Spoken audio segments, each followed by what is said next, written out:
The junta officials told IDP camp managers that all displacement camps in Kut Kai Township must be closed by March 27th. Makeshift tanks leak when it's rain. Everything has to start from the beginning. Ongoing conflict in northern Shan State has created thousands of internally displaced people over the years.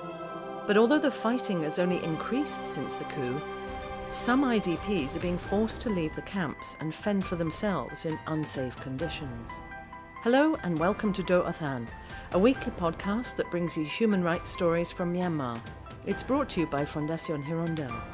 This episode is produced by a journalist from Shwe Phee Myay. Names may have been changed to protect contributors.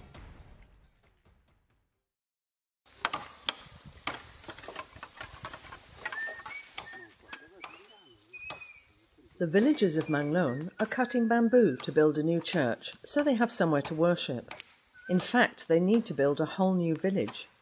Their old village in Kut Kai Township, northern Shan State, has been overtaken by plants since they left in 2016.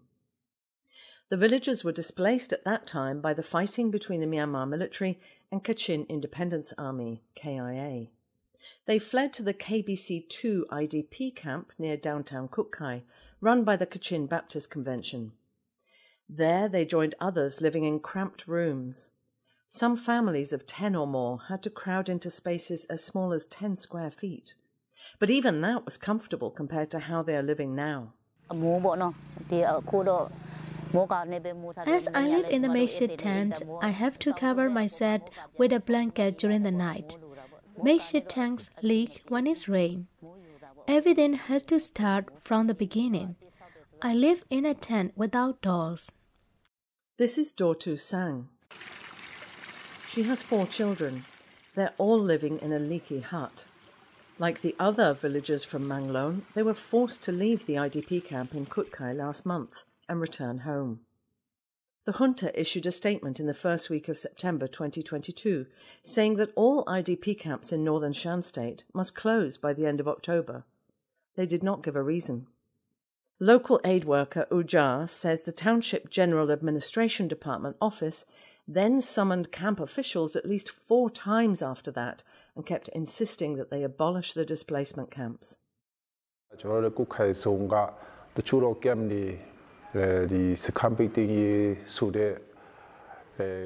junta officials told IDP camp managers that all displacement camps in Kut Kai Township must be closed by March 27th. The IDPs are struggling to make ends meet as donations from donors are dwindling, but many return home due to the regime's pressure. The IDPs didn't even dare to tell the aid organisation about the junta's instruction to push them to return home.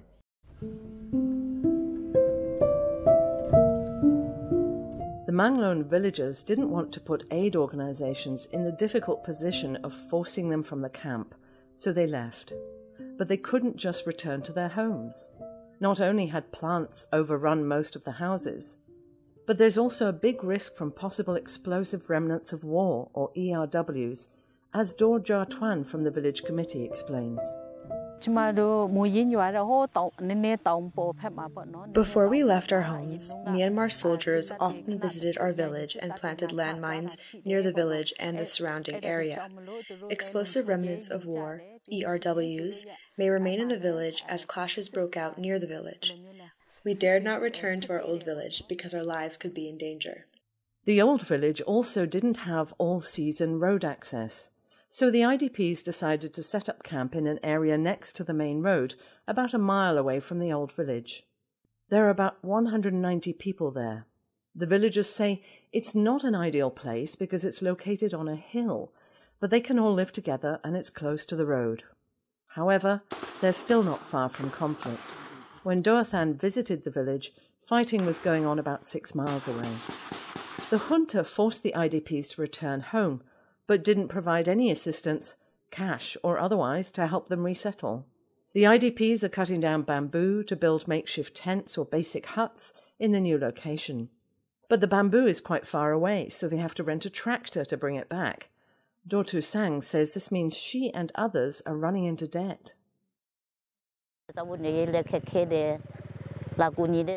We are struggling to make ends meet as no organization has provided food and clothing to the IDPs. I have to pay 40,000 kyat to the tractor driver and I'm in debt. Everything is okay for those who have money.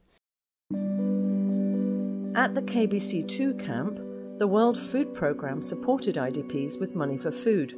Children and older people got 20,000 kyat per month, and other adults got 14,000 kyat. The WFP still supports the IDPs in their new location, but they're not getting any other assistance. Another challenge for Manglone villagers is that it's more difficult to send their children to school now. There are about 60 children in the new settlement. The school in their old village is not usable, and they're much further from the school which they used when they lived at the KBC2 camp. Doh Athan said there are many challenges for them. At the moment, our problems are education for the children, health, and water. We have to bring water from the farm.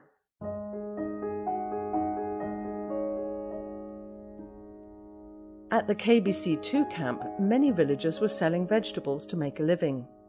Since moving back to the area of their old village, some people have started planting crops, but they're currently trying to earn a living by cutting down and selling firewood.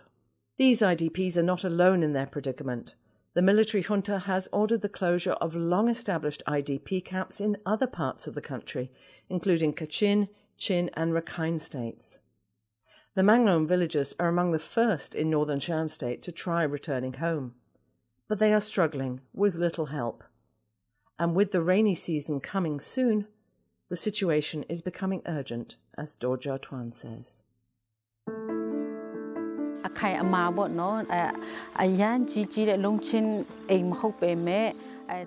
If possible, it would be better for us to have homes built with corrugated iron sheets instead of makeshift tents.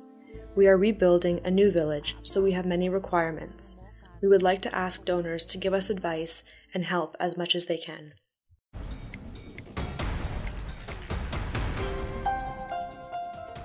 We hope you enjoyed this edition of Doh Athan. You can listen to our podcast via the Doh Athan Facebook page. It can also be found on SoundCloud, YouTube and iTunes. You can also listen every Saturday night from 9 to 10 p.m. and Sunday morning from 6 to 7 a.m.